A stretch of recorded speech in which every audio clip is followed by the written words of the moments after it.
නිදාගන්න ඇඳට ආවහම මට හිතෙන්නේ මේ ලෝකේ පරාජිත මනුස්සයා මම කියලා. එන්නෙන්නම හැමදේම එපා වෙනවා.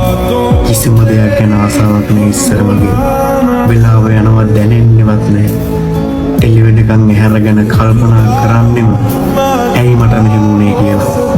ජීවිතේට ආපු ගියපු හැමෝම මට මගේ ජීවිතේ එපා වෙන තැනටම ගෙනාවා.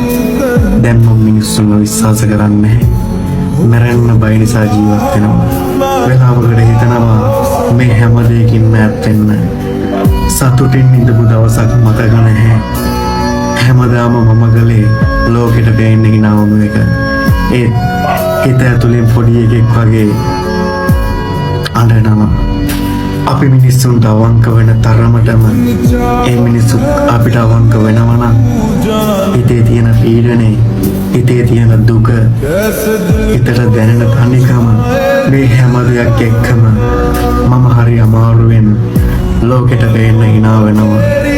ඉතින් මම මගෙන් අහන්නේ ඇයි මට මෙහෙම වුනේ? දැන් මට හරි මහන්සි.